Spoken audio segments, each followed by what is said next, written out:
इस वीडियो में दोस्तों हम हिंदी साहित्य में भाषा का वस्तुनिष्ठ इतिहास जो गोविंद पांडे और सरस्वती पांडे की पुस्तक है, इसमें जैन साहित्य पर चर्चा करते हैं। दोस्तों, आपका हमारे यूट्यूब परिवार में हार्दिक अभिनंदन है। दोस्तों, आप हमारे वीडियो को जरूर लाइक करें ताकि और भी मित्र है इस प्रकार की वीडियो है वह देख सकें। जैन साहित्य, जैन साधुओं ने अपने मत का प्रसार हिंदी कविता के माध्यम से पश्चिमी जो क्षेत्र है वहाँ पर किया। यानी जैन साधुओं का मत का जो प्रसार का जो दिशा रही है वो कौन सी रही है? पश्चिमी दिशा रही है। पश्चिम क्षेत्र में ही इन्होंने अपने मत का प्रचार प्रसार किया। बहुत बार यह है पूछा जाता है दोस्तों। रास काव्य परंपरा में प्राचीनतम ज्ञात जो ग्रंथ है वो रिपुदारण सार है। डॉक्टर दशरथ ओझा ने इसका समय 905 ईस्वी बताया है। रिपुदारण रास संस्कृत भाषा में लिखा गया एक ग्रंथ है जिसमें अभिनय, नृत्य और गान, इन तीनों तत्वों का मिश्रण इसमें देखने को मिलता है। जीनी दत्त सूरी द्वारा रचित उपदेश रसायन रास। उपदेश रसायन रास किसकी रचना है? जीनी दत्त सूरी की है। अपभ्रंश भाषा का यह सर्वप्रथम रास ग्रंथ माना जाता है। अपभ्रंश भाषा का दूसरा रास ग्रंथ या रासक काव्य अब्दुल रहमान द्वारा रचित संदेश रासक माना जाता है।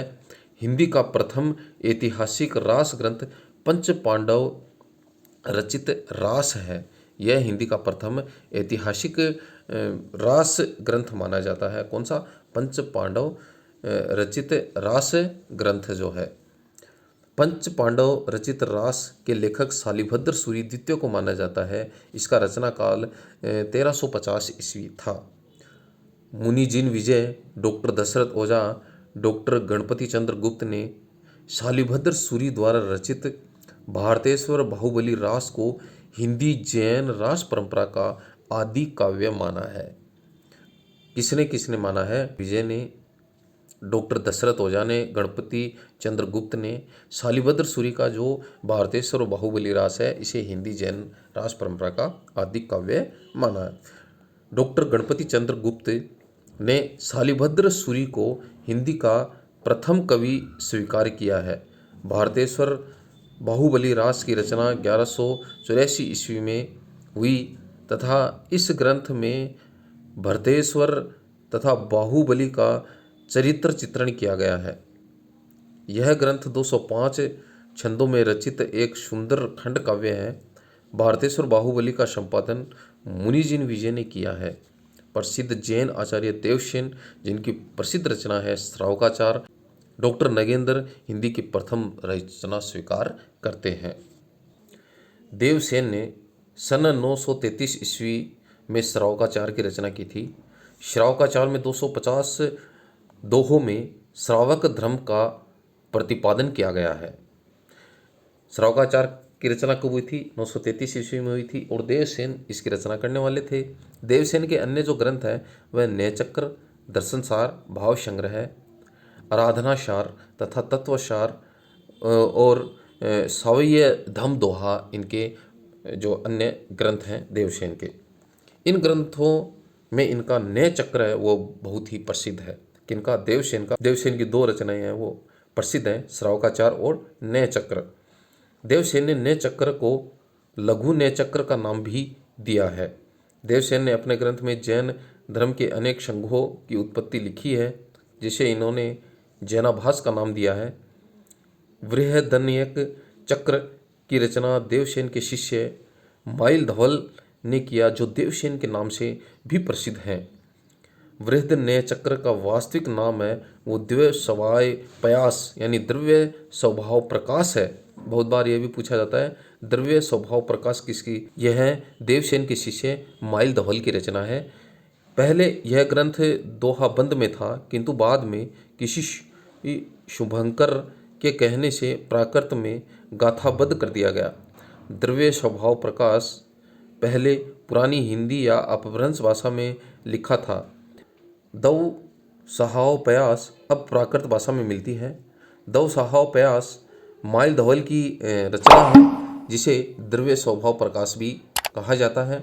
शालिभद्र सूरी ने बुद्धिराश नामक ग्रंथ का संग्रह उनके शिष्य शिवी ने किया था। आसगु नामक कवि ने जालोर में लगभग 1200 ईस्वी के आसपास 35 छंदों का एक लघु खंड काव्य चंदनबाला रास नाम से लिखा है। आसगु ने जीव दया रास नामक एक अन्य ग्रंथ की रचना भी की है। तो आसगु की दो रचनाएं यहाँ पर हैं, चंदन बाला रास और जीव दया रास। जिन धर्मसूरी ने 209 ईस्वी में स्थूली भद्र रास की रचना की है। स्थूली भद्र रास के जो रचयिता हैं उनका नाम है जिणधाम मिलता है, जो जिन धर्म का ही एक पर्याय समझा जाता है। विजयसेन सूरी ने रेवंतगिरी रास की रचना 1231 ईस्वी के आसपास की है। रेवंतगिरी रास किसकी रचना है? विजयसेन सूरी की। रेवंतगिरी रास में जैन तीर्थ रेवंतगिरी तथा तीर्थंकर नेमिनाथ की प्रतिमा के महत्व का प्रतिपादन ऐतिहासिक तथा पौराणिक इतिवृत्ति तथा प्राकृतिक सौंदर्य के आधार पर किया गया है। रेवंतगिरी रास 4 कड़वकों में विभक्त है।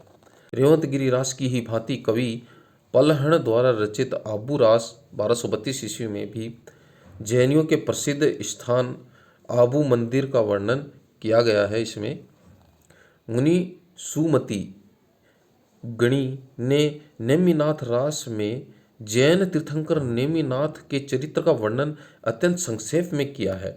नेमिनाथ की रचना है 1213 ईस्वी के आसपास हुई थी और यह सुमति गणी की रचना है। चौपाई छंद में 12 मासा का वर्णन विनय चंद्र सूरी द्वारा रचित नेमिनाथ चौपाई में माना जाता है।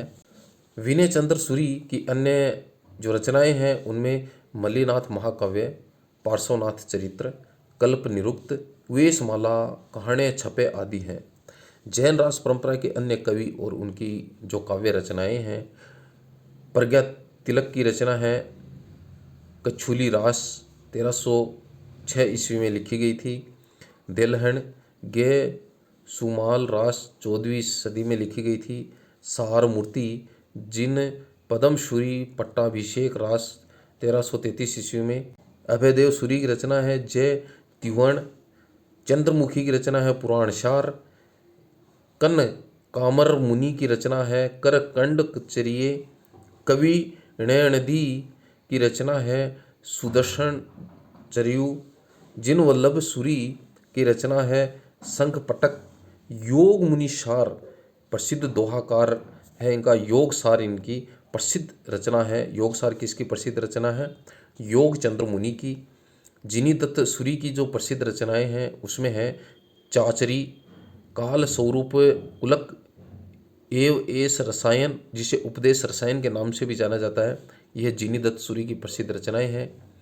हरिभद्र सूरी इनके है ललित विस्तारा, धूर्ताख्यान, जसरचर्ये, संबोध प्रकरण, णेमिणाय चर्ये, ये हरिभद्र सूरी की प्रसिद्ध रचनाएं हैं। सोमप्रभ सूरी क्या है कुमारपाल प्रतिबोध, यह भी प्रसिद्ध रचना है। जिन पद्म सूरी स्थूली भद फागु। धर्मसूरी की रचना है जम्भू स्वामी रासा। अम्बदेव सूरी की रचना है शंगपति शमरा। राजशेखर सूरी की रचना है नेमिनाथ फाग। अब आगे हम फागु काव्य के बारे में भी चर्चा करते हैं। दोस्तों हमारी वीडियो कैसी लग रही है प्लीज़ वीडियो को लाइक जरूर करें और चैनल को भी सब्सक्राइब करना नहीं भूलें। आदिकाल की रास परंपरा की भांति ही फागु काव्य परंपरा भी जैनियों की महत्वपूर्ण उपलब्धि रही है। यानी यह जैनी कवियों के द्वारा रचित परंपरा है, फागु काव्य परंपरा है। फागु शब्द की व्युत्पत्ति संस्कृत के फल्गु यानी वसंत, प्राकृत में इसे फागु और हिंदी में इसे फाग से इसकी रचना मानी जाती है। फागु काव्य परंपरा में सर्वाधिक प्राचीन जो ग्रंथ है वो जिनी दत्त सूरी द्वारा रचित जिन्न चंद्र सूरी फाग है, जिसकी 1284 ईस्वी के आसपास रचना हुई थी। फागु काव्य का अर्थ होता है बसंत ऋतु का काव्य। फागु काव्य का अर्थ होता है बसंत ऋतु का जो काव्य होता है उसे फागु काव्य कहा जाता है। जिन चंद्र सूरी में 25 छंद हैं। श्री स्थूली भद्र फागु, श्री स्थूली भद्र फागु जिसे कहा जाता है फागु काव्य परंपरा का सर्वाधिक सुंदर काव्य माना जाता है। कौन सा? श्री स्थूली भद्र फागु। श्री नेमिनाथ फागु की रचना राजशेखर सूरी ने की है। श्री नेमिनाथ फागु की रचना 1350 ईस्वी में हुई, जिसमें नेमिनाथ और राजुल के विवाह की घटना का चित्रण इसमें किया गया है। पूरा काव्य सिर्फ 27 छंदों में ही लिखा गया है। बसंत विलास फागु संज्ञक अनेक रचनाएं मिलती हैं, जिनमें से एक 14वीं सदी की तथा दूसरी है वह 16वीं सदी की मिलती है। डॉक्टर माता प्रसाद गुप्त ने परिश्रमपूर्वक बसंत विलास फागु का संपादन किया तथा इसका समय 13वीं शताब्दी बताया है। बसंत विलास फागु 84 छंदों में रचित एक श्रृंगारिक काव्य है, जिसमें वसंत और स्त्रियों पर उसके विलासपूर्ण प्रभाव का मनोहारी चित्रण किया गया है। दोस्तों, हमारी वीडियो को ज़रूर लाइक करें, चैनल को सब्सक्राइब करें, बेल आइकन को प्रेस करें ताकि हमें एक मोटिवेशन मिल सके। धन्यवाद।